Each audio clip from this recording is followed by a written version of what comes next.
You're listening to Backbench Drivers. I'm your host, John Lawson.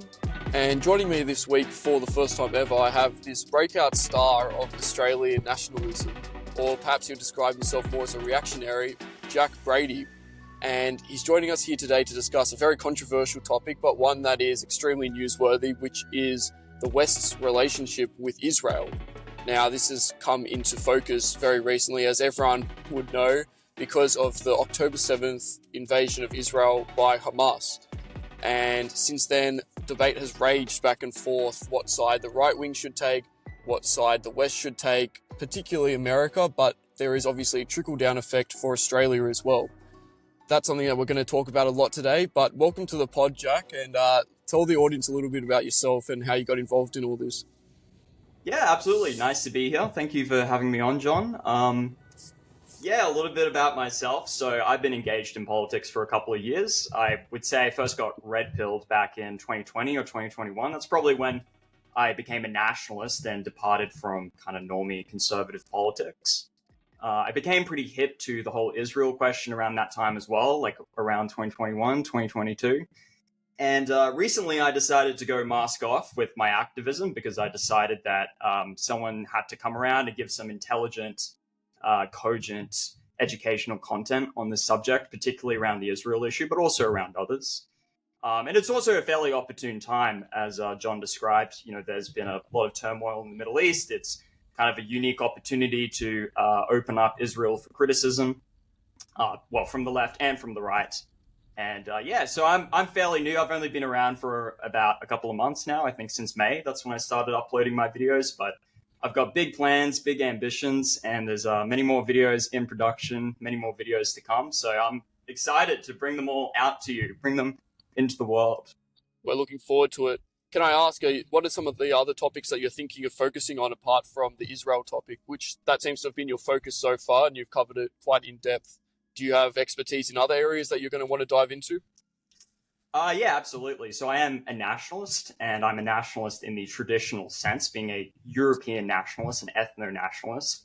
So I believe that the European peoples should have sovereignty over Western Europe and North America.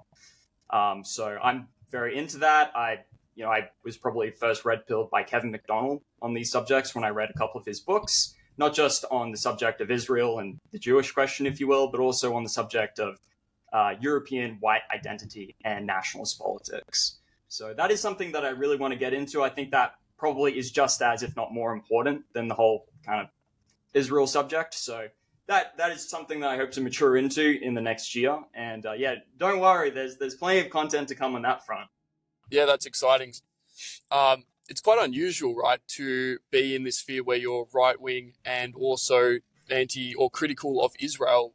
Usually you have the left, which everyone is quite familiar at this stage, is very much anti-Israel because of anti-white reasons, right? They believe that Israel, much like Australia or America, is a colonial state and they're oppressing the natives and the brown people, which, has varying degrees of truth. But then on the right wing, or at least on the conservative side, we see the Sky News sort of perspective, or the Liberal Party perspective, which is uncritical support of Israel.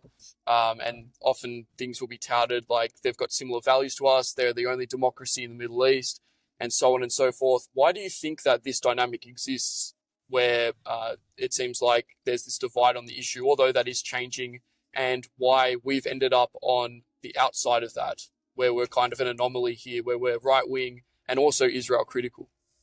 Yeah, that's a good question. Well, that really cuts at a deep question, in my opinion, and that is the question of sovereignty. So as a kind of right-wing political commentator, I really base my entire ideology around the concept of sovereignty. That's why I'm a nationalist. That's why I'm critical of Israeli influence. Because fundamentally, we have a limited amount of resources. We have a limited geopolitical bandwidth. And the geopolitical reality today is that a lot of that bandwidth is being consumed in service of a foreign country, which is Israel. And that is not just true for the United States. That is also true for Australia. And I can give you a good anecdote if you'd like. The Pine Gap surveillance facility in Alice Springs is a joint CIA Australian Defence Force facility. And ever since October 7th, a great proportion of its resources have been deployed providing logistical and military intelligence to Israel to fight its war in the West Bank and in Palestine, in the Gaza Strip specifically.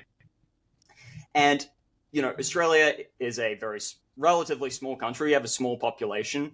We have some serious geopolitical threats in the Indo-Pacific, namely China and India. I would say those are our main geopolitical adversaries. And we have our military resources, our intelligence resources being consumed in service of Israel, when really they should be used to for counterintelligence purposes. So that's one of the clashes that we see. It's one of many. If we look at the American theater, there are far, far more. The United States and concordantly Australia as well has been dragged into many wars in the Middle East for Israel.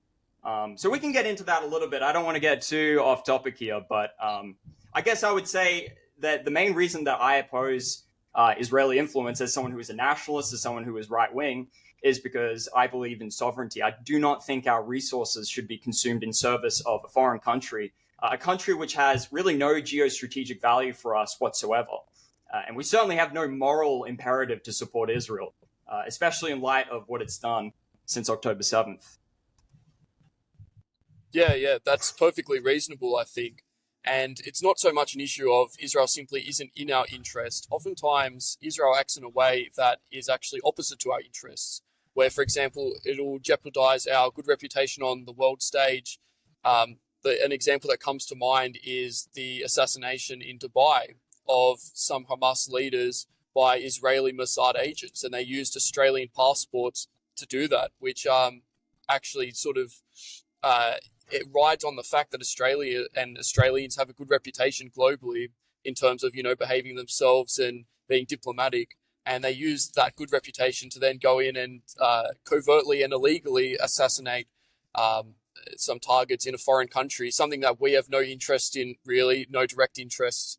And so it is not so much just an issue of them not being in our interests and we're supporting them and dedicating resources to supporting them, but it's also a case where they often act counter to our interests. But once again, it sort of brings us back to the topic of we're tangentially implicated when Israel is, harming the West so far as we're an ally of the US. Now, this is a much broader topic, and I heard you wanted to go into it a little bit. Could you tell us a little bit about Israel's relationship with the United States, why it's such a unique relationship, and why it's important to examine, especially from a right-wing perspective? I mean, I have a lot to say about that subject. The first thing that I will say on the subject of the Dubai assassinations, everyone knows that was Mossad. I don't think that we will, catch any bad blood for that. I think everyone knows that Israel was responsible for that. They've also done that with many other countries too. They've used Norwegian passports in the past, American passports, other European nationalities, Polish, Russian, etc. That's just kind of a part of their tradecraft. They do that often. More often than not, they actually use identities from the Middle East, like Egyptian passports, Iranian passports, because obviously those are the countries that they have the most contentious relationships with. But really, it just kind of boils down to whatever is pragmatic for the operation that they're performing. On the subject of Israel's relationship with America, I don't even know where to start, really. There is so much to say. It's such a complicated and such a precarious subject to discuss, as you know. People get canceled routinely for discussing it. The thing I would say is that I think America, perhaps far more than any other country, far more than Britain, far more than Australia, has been the victim of having its institutions, particularly the State Department, the military, the Pentagon, and the intelligence community, totally co-opted in service of Israel, particularly in the Middle East.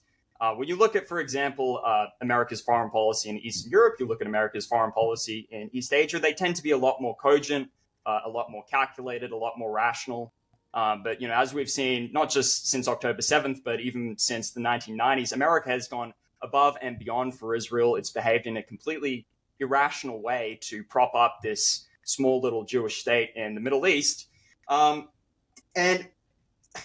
there really isn't any other way to explain this than through the influence of the lobby. For those who are just kind of getting into this subject, a book I would recommend is The Israel Lobby by Mearsheimer and Walt. It's a little old now. I think it was written in 2006 or 2007. But Professor John Mearsheimer is one of the most esteemed international relations professors in the world. He's known as a realist. He's highly respected. But basically, he lays out a step-by-step proof showing that there really is no geostrategic interest for America supporting Israel whatsoever. America doesn't really have any organic interests in the Eastern Mediterranean. Its interests are largely located in the Persian Gulf. That's where the oil in the Middle East is. It's located in countries like Iraq, Iran, Qatar, Yemen, and Saudi Arabia. So really, like America's natural, its organic interest in the Middle East is stability. It wants to stabilize the region. It wants to prevent people from, firing off shots and kicking off wars so they can extract the strategic resources that it needs for its industry. So it really doesn't make any sense to just provide all of this ammunition for Israel to just go after its enemies and destabilize the region as it's done for decades now, ever since the 1950s. So that's the strategic front. On the moral front, there really is no good reason to support Israel. They've been oppressing the Palestinians since the 1950s, if not earlier, since the 1940s when the Nakba took place. They've committed terrorism against the Egyptians. They've committed terrorism against the Syrians, against the Iranians as early as 2021, 2022, when they went after their nuclear scientists. So there's no moral imperative. The only logical explanation for American support for Israel is the influence of the lobby. It's AIPAC, it's the other affiliated organizations like the United Democracy Project, and it's these Jewish billionaires who bankroll the Democratic Party, they bankroll the GOP, and they pump money into AIPAC. And they take that money, they go and buy these cheap politicians in Congress and the Senate, and they effectively co-opt the institutions and distort American foreign policy in such a way as to literally exclusively benefit Israel. So, I mean, that's kind of like the basic bread and butter of it. We can get deeper into the nucleus of the problem if you'd like. This episode contains discussion which runs contrary to YouTube, Spotify, and Apple Podcasts' censorious community guidelines. Catch the full episode exclusively at thenationalobserver.co, which will be linked in the description below.